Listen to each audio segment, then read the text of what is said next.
ओम नमः शिवाय। जय श्री राम। राधे राधे मित्रों, कैसे आप सभी लोग। आशा करता हूँ हमेशा की तरह आप लोग कुशल मंगल से होंगे, अच्छे से होंगे, स्वस्थ होंगे, दूसरों की सहायता कर रहे होंगे और अपने परिवारजनों के साथ खुशी खुशी जीवन व्यतीत कर रहे होंगे। ऐसी मेरी मनोकामनाएं, दुआएं आप लोगों के लिए भगवान से हमेशा से हैं।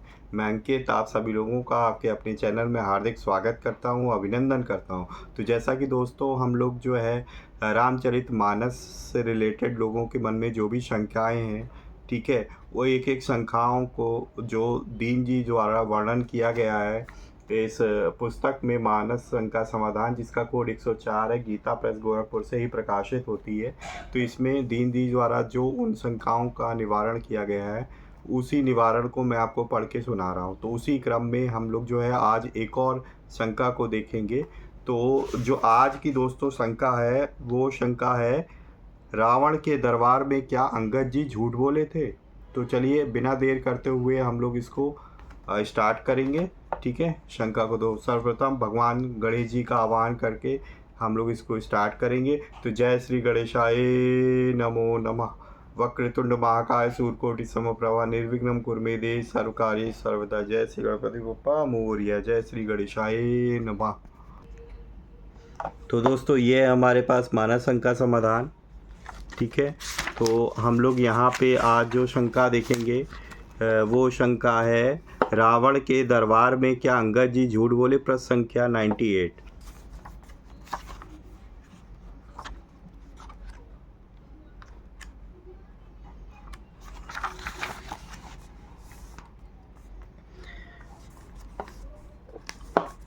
जय श्री गणेशायन। रावण के दरबार में क्या अंगद जी झूठ बोले। शंका, रामचरितमानस के लंका कांड में अंगद रावण संवाद के प्रसंग में रावण ने श्री राम सेना के सब प्रमुख योद्धाओं की हंसी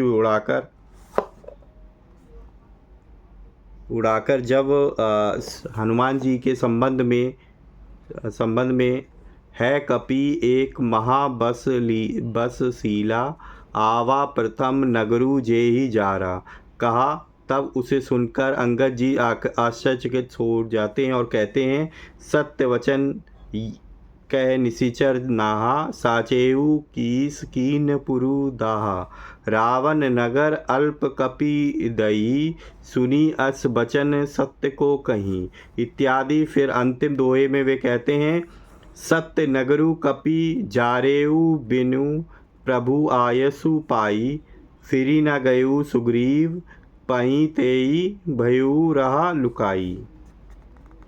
सो अंगद जी के इन वचनों का क्या तात्पर्य है। प्रकट में तो उनके ये वचन सर्वथा सत्य विरुद्ध प्रतीत होते हैं, क्योंकि हनुमान जी लंका जलाने के बाद समुद्र के दूसरे तट पर आकर आपने जामवंत आदि सब साधुओं के साथ, जिनमें अंगद जी भी थे, सीधे सुग्रीव और राम जी के पास चले गए थे।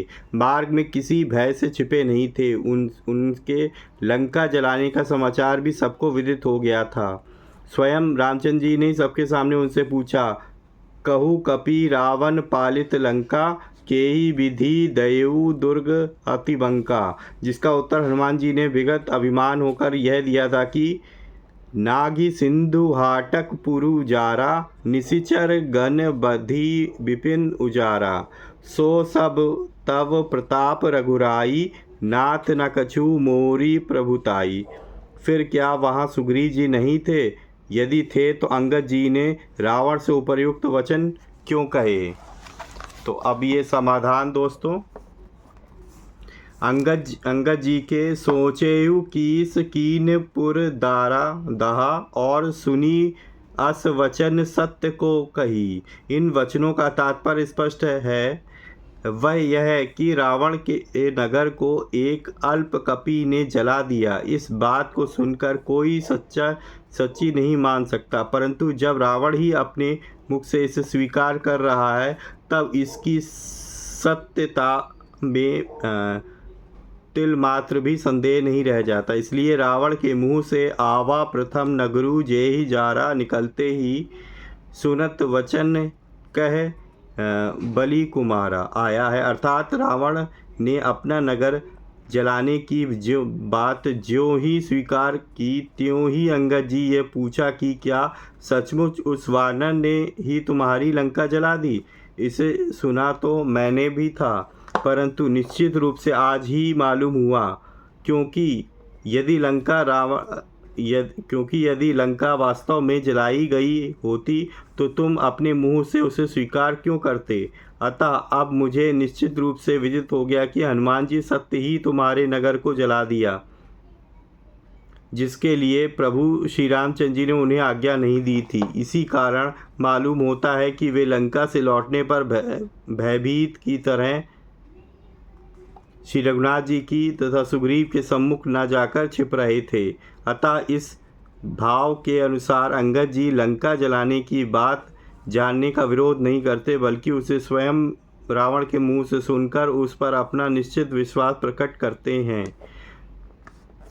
अब रही यह बात कि हनुमान जी लंका से लौटने पर श्री रघुनाथ जी या सुग्रीव जी से छिपने की चेष्टा कर रहे थे या नहीं, उसका निर्णय सुंदरकांड उसी प्रसंग में है। जब हनुमान जी लंका से लौटकर जाम्बवत आदि के साथ सुग्रीव जी के और तथा रघुनाथ जी के पास पहुँचते हैं, तब उन्होंने स्वयं कुछ नहीं कहा है, बल्कि जाम्बवत जी ने सुग्रीव से तथा श्री रघुनाथ जी से उनकी सफलता का समाचार सुनाया। उन्होंने सुग्रीव जी से कहा है कि नाथ काज कीन्हेयु हनुमाना, राखे सकल कपिन के प्राणा। और फिर रघुनाथ जी से सुंदरकांड दोहा 29 के बाद जा पर नाथ करहु तुम दाया से लेकर सहसहु मुख न जाई सो बरनी तक हनुमान जी के कार्यों का वर्णन किया है। तात्पर्य यह है कि एकमात्र जाम्बवत जी ने ही दोनों स्वामियों के समक्ष हनुमान जी के समुद्र लंघन एवं लंका दाह आदि समस्त चरित्रों का निर्माण किया है, और श्री हनुमान जी स्वामी की आज्ञा के बिना लंका जलाने के कारण उस समय तक अवश्य ही भय संकोच में जान पड़ते हैं। तब तक श्री रामचंद्र जी स्वयं प्रसन्न होकर श्री सीता जी का कुशल समाचार पूछने के बाद लंका जलाने के संबंध में हर्षसूचक वचनों से यह नहीं पूछा कि कहु कपि रावण पालित लंका केई विधि दयु दुर्ग अति बंका। इसके नीचे की चौपाई भी यह प्रमाणित करती है कि पहले हनुमान जी लंका जलाने के कारण कुछ भय संकोच अवश्य था, परंतु अब वे प्रभु की प्रसन्नता जानकर उससे मुक्त और निर्भय हो गए। यथा प्रभु प्रसन्न जाना हनुमाना, बोला वचन विगत अभिमाना। अतः यदि हनुमान जी इस बात का खटका ना होता कि देखे मेरे लंका दाह कार्य से प्रभु प्रसन्न होते हैं या रुष्ट, क्योंकि यह कार्य बिना उनकी आज्ञा के किया है, तो प्रभु प्रसन्न जाना हनुमाना, बोला वचन विगत अभिमाना क्यों कहा जाता अस्तु। इससे अंगद जी रावण के प्रति जो कथन है वह सर्वांश में सत्य सिद्ध हो जाता है। उन्होंने रावण के मुंह से लंका दहन समाचार सुनकर अपना विश्वास मात्र प्रपुष्ट किया है, ना कि उसको सुनने और जानने की बात अस्वीकार की है। इसी प्रकार लंका से लौटने पर हनुमान जी भयवश छिपने की बात भी उन्होंने ठीक कही है, क्योंकि जब हनुमान जी लंका जलाकर लौटे तब वे नीचे की गर्दन किए हुए और सबके पीछे पीछे छिपते हुए चलकर सुग्रीव जी और श्री रघुनाथ जी के समीप पहुँचे थे, और स्वयं उनके सम्मुख अपने कार्यों को प्रकट करना नहीं चाहते थे। भले ही यह उनके विनय का सूचक हो सकता है और है भी यही, क्योंकि नमन्ति गुणिनो जनाः, तथापि उनको उस रूप में देखकर अंगद जी उपर्युक्त अनुमान भी असंगत नहीं कहा जा सकता, और उसकी सत्यता पुष्टि प्रभु प्रसन्न जाना हनुमाना, बोला वचन विगत अभिमाना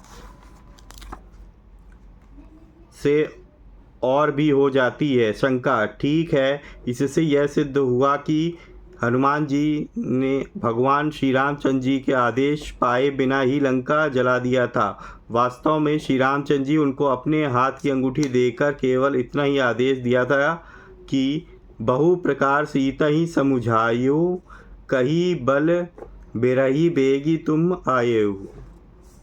इसलिए हनुमान जी का यह कर्तव्य था कि वे केवल प्रभु की आज्ञा का पालन ही करते, परंतु उन्होंने उससे बहुत आगे बढ़कर और स्वयं कारण उपस्थित करके लंका जला दिया, और वह भी साधारण रूप से नहीं बल्कि उलटी पलटी लंका सब जारी।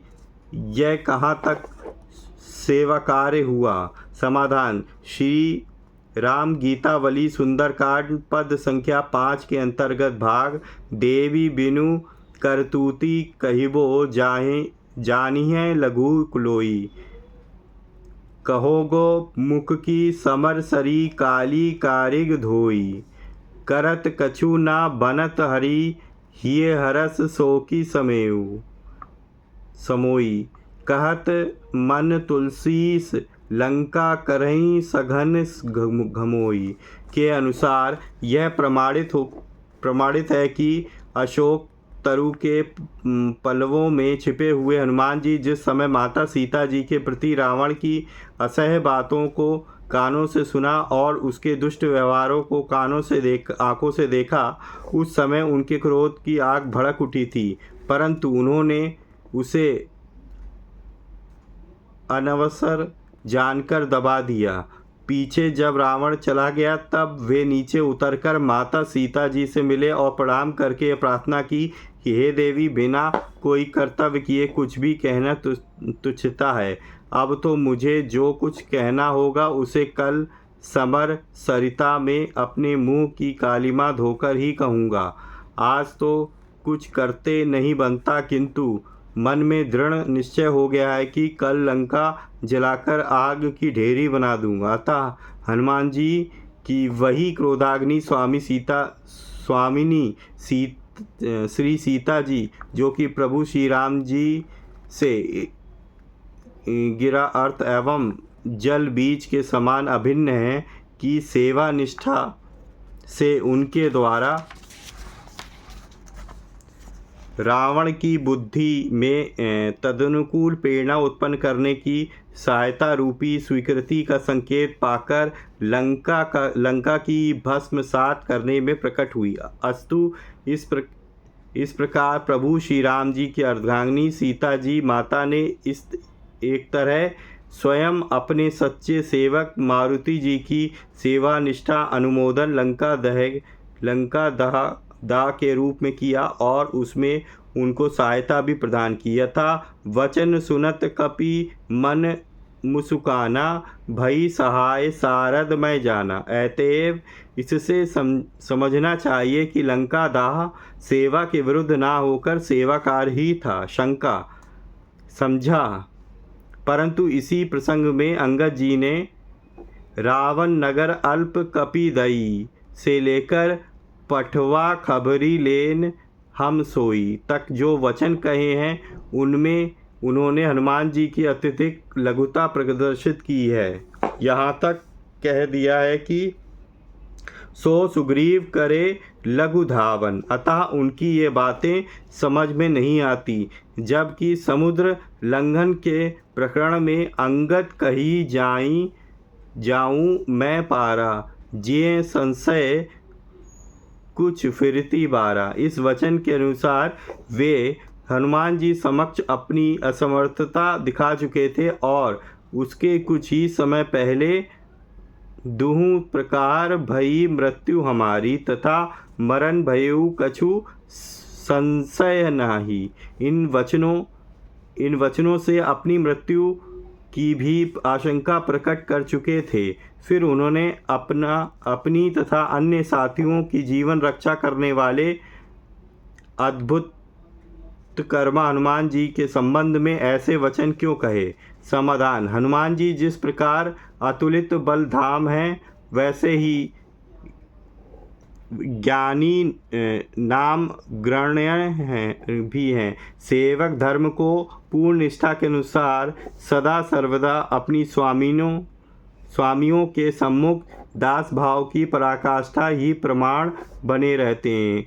नीची से नीची सेवा भी उन्हें महान महत्व का पद प्रतीत होती है। उन्होंने सुसंगत से उन्हीं की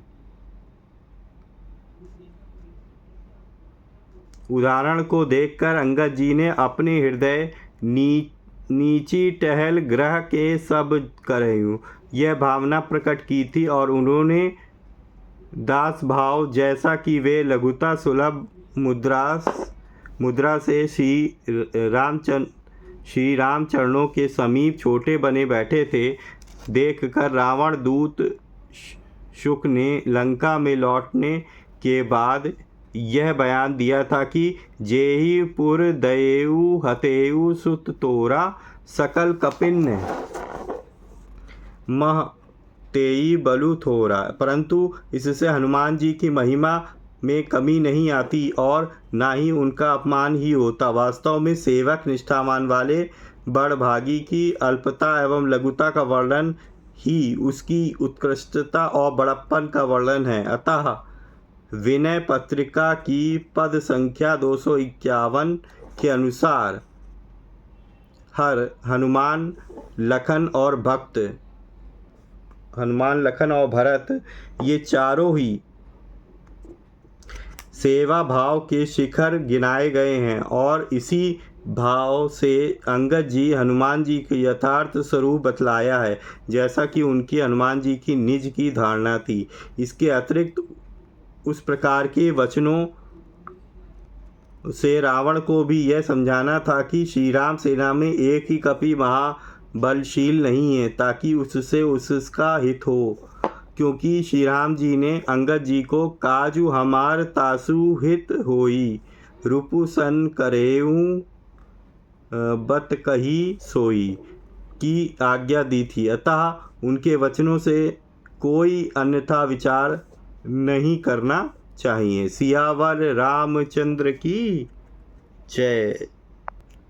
तो दोस्तों ये हमारे पास जो है शंका और उसका समाधान था जो मैंने आपको कह सुनाया कि दीन ने कितनी सरलता के साथ जो है इसका समाधान, ठीक है दोस्तों, ग्रंथों से ही खोज निकाला है।